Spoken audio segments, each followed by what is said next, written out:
Hello students, इस channel पर आप सभी का स्वागत है। हम सॉल्व कर रहे हैं वार्षिक परीक्षा असाइनमेंट धोरण 11 कॉमर्स का अकाउंट का।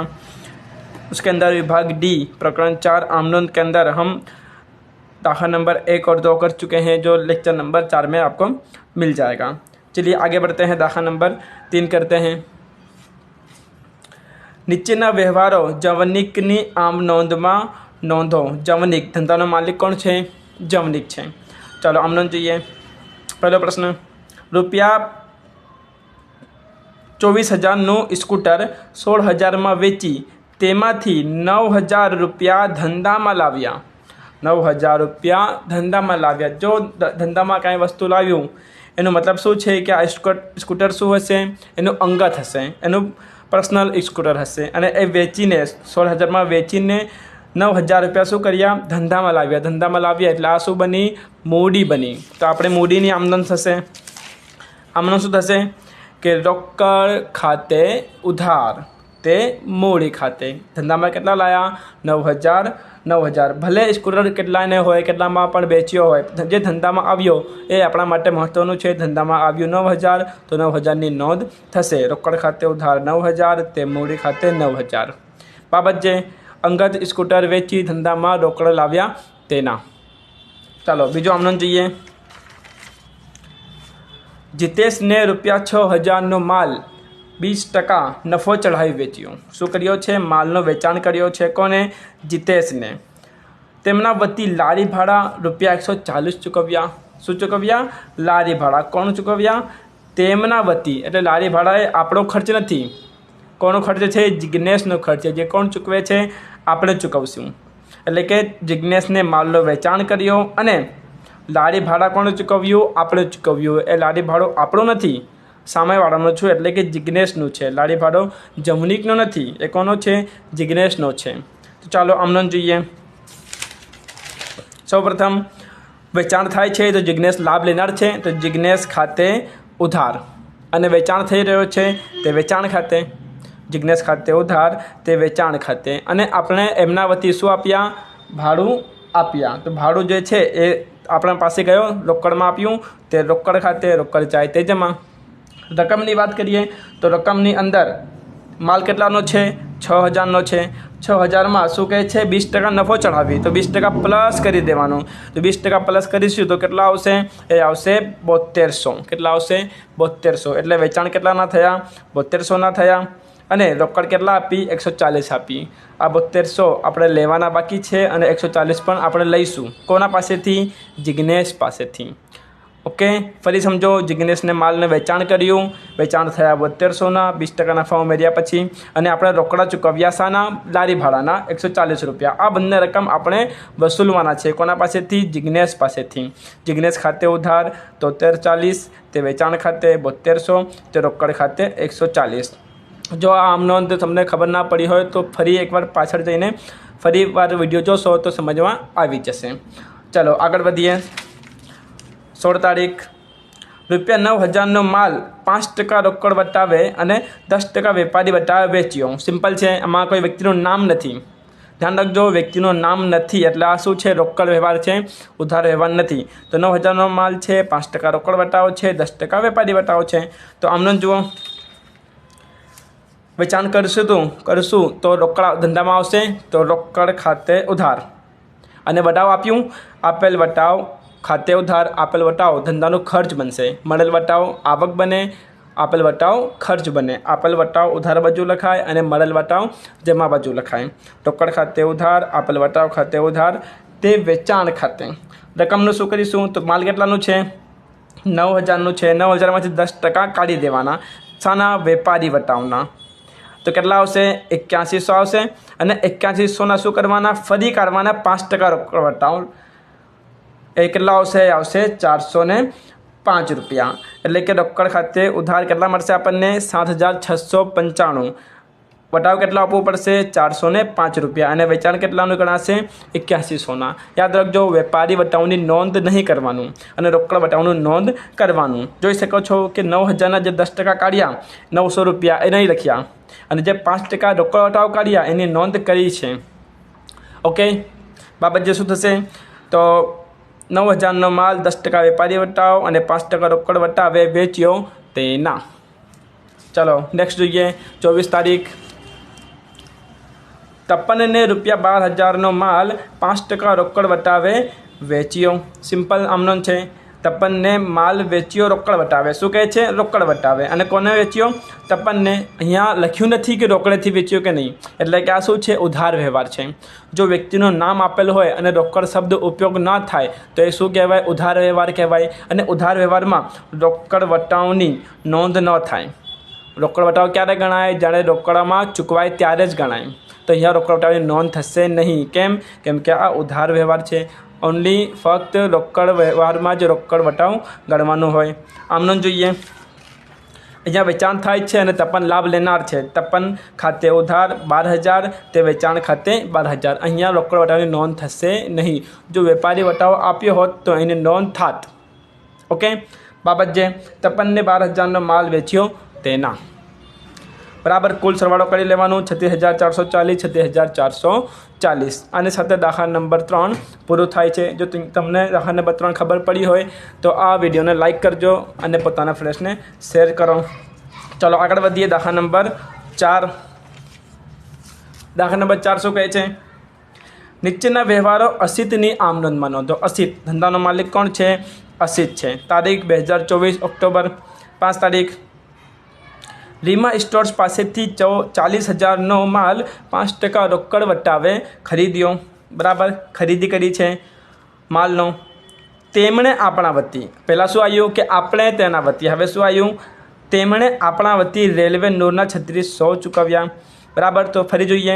રીમા સ્ટોર્સ પાસેથી માલ ખરીદ્યો રોકડ વટાવે। હવે જો અહીંયા લખ્યું નથી કે રોકડેથી ખરીદ્યું કે ચેક આપ્યું, એટલે આ પણ શું છે? ઉધાર વ્યવહાર છે। અને ઉપરથી તેમણે શું કર્યું છે? આપણા વતી રેલવે નૂરના પણ ચૂકવ્યા છે। ચાલો આમનો જોઈએ। જુઓ, સૌપ્રથમ ખરીદી છે, ખરીદ ખાતે ઉધાર। કેટલાની ખરીદી છે? ખરીદી છે 40,000ની અને એમાં શું છે? 5% રોકડ વટાવ છે। રોકડ વટાવની નોંધ થશે નહીં, કેમ કે આ ઉધાર વ્યવહાર છે। ખરીદ ખાતે ઉધાર 40,000 અને રેલવે નૂર પણ એક ખર્ચ છે આપણા માટે। રેલવે નૂર કોનું છે? આપણું છે। તે જે કોણે ચૂકવ્યું છે? રીમાએ ચૂકવ્યું છે, પણ ખર્ચ કોનું છે? આપણું છે। એટલે કે રેલવે નૂર ખર્ચ આપણે નોંધ કરવાનું। રેલવે નૂર ખાતે ઉધાર 3600, પણ 3600 આપણે નથી આપ્યા, 3600 એ રીમાએ આપ્યું છે। તો તે રીમા સ્ટોર્સ ખાતે 43,600। આનો મતલબ શું? આનો મતલબ થાય છે કે રીમાને આપણે ચૂકવવાના છે 43,600। એમાંથી 40,000 માલના છે અને 3600 રેલવે નૂરના છે, જે રીમાએ ચૂકવ્યું છે આપણા વતી। તો એ આપણે પાસેથી માંગે છે, આપણે તેને આપવું પડશે। ખરીદ ખાતે ઉધાર 40,000, રેલવે નૂર ખાતે ઉધાર 3600, તે રીમા સ્ટોર્સ ખાતે 43,600। બાબત જે રીમા સ્ટોર્સ પાસેથી માલ ખરીદ્યો અને તેમણે આપણા વતી રેલવે નૂરના ચૂકવ્યા તેના। બરાબર, આગળ વધીએ। તારીખ 9। મોનાને ₹20,000નો માલ 25% નફો ચડાવી 10% વેપારી વટાવે વેચ્યો। માલ 20,000નો હતો, જેમાં 25% નફો ચડાવ્યો છે અને 10% વેપારી વટાવે વેચ્યો છે। તેમના વતી, હવે ફરી ઊંધો આવી ગયો, તેમના વતી મજૂરીના 500 ચૂકવ્યા। બરાબર, તો જોઈએ। અહીંયા વેચાણ થાય છે। સામાન્યવાળો વ્યક્તિ મોના એ શું છે? લેનાર છે, લાભ લેનાર છે। તો મોના ખાતે ઉધાર અને વેચાણ થઈ રહ્યો છે તે વેચાણ ખાતે। અને રોકડ આપણે ચૂકવ્યા। શું ચૂકવ્યું? આપણે ચૂકવ્યા 500 મજૂરીના। મજૂરી એ ખર્ચ છે, પણ આપણું ખર્ચ નથી, એ મોનાનો ખર્ચ છે। આપણા માટે શું છે? રોકડ જાય છે। બરાબર, તો મોના ખાતે ઉધાર, તે વેચાણ ખાતે, તે રોકડ ખાતે। રકમની વાત કરીએ તો માલ કેટલાનો હતો? માલ હતો 20,000નો। એમાં શું કહે છે કે 25% નફો ચડાવી દો। જો આપણે 25% નફો ચડાવીએ તો એ રકમ કેટલું થશે? એ રકમ થશે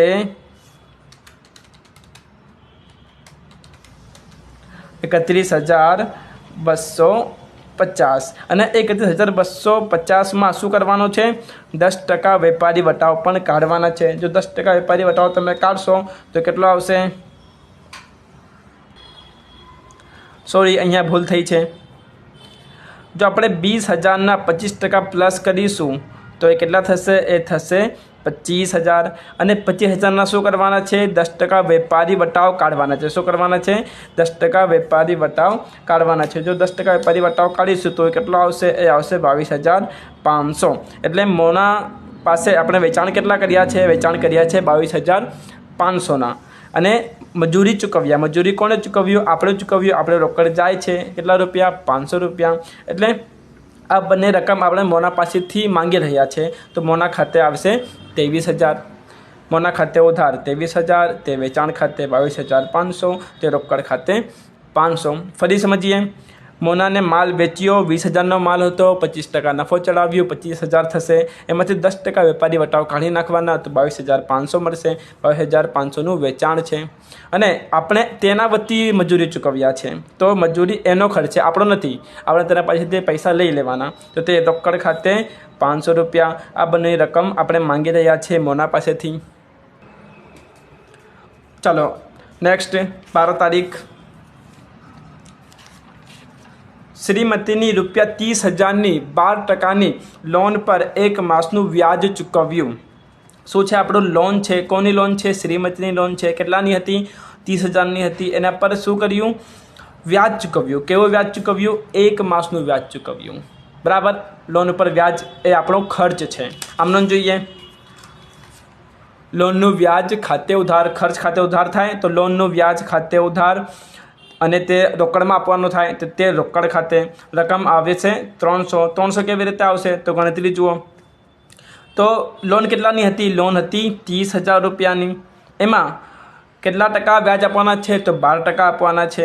અને શું કહે છે કે 1 માસની. શું કહે છે? 1 માસની. તો 1 માસ જ્યારે પણ હોય તો ગુણ્યા 1/12 કરવાનું. યાદ રાખજો, જ્યારે પણ જેટલા પણ માસ ગણવાના હોય તો ગુણ્યા તે માસ લખો. છેદમાં ટોટલ માસ કેટલા હોય એક વર્ષમાં? 12 માસ હોય તો ભાગ્યા 12 હોય.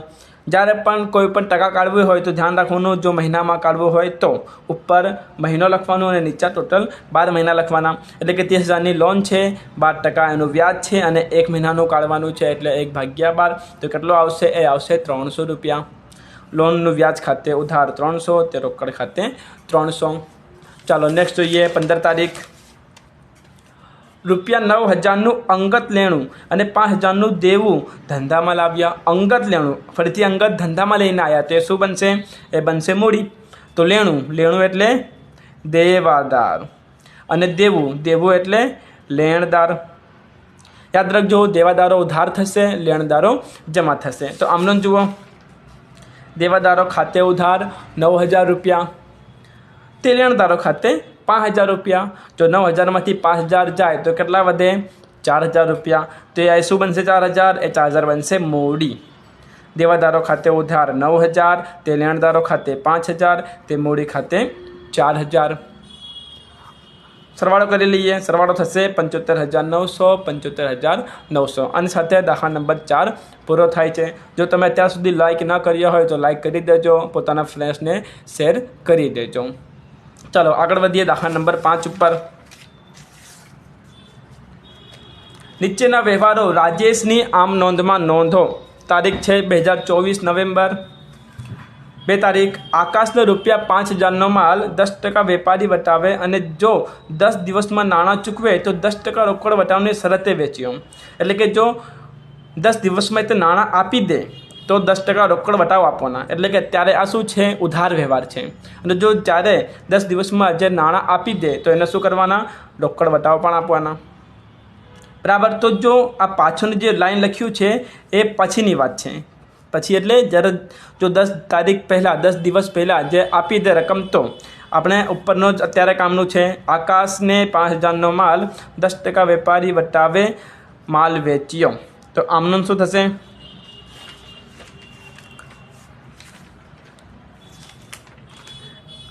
બરાબર. અહીંયા વેચાણ કોને થાય છે? આકાશને થાય છે. આકાશ કોણ છે? લાભ લેનાર છે. આકાશ ખાતે ઉધાર અને વેચાણ થઈ રહ્યો છે તે વેચાણ ખાતે. બરાબર. માલ કેટલાનું હતું? માલ હતું 5,000નું. 5,000ના 10% વેપારી વટાવ કાઢી દેવાના. તો કેટલા આવશે? 4500 આવશે. રોકડ વટાવ અત્યારે નહીં ગણાય, પછી ગણાય છે. બાબત જે શું થશે?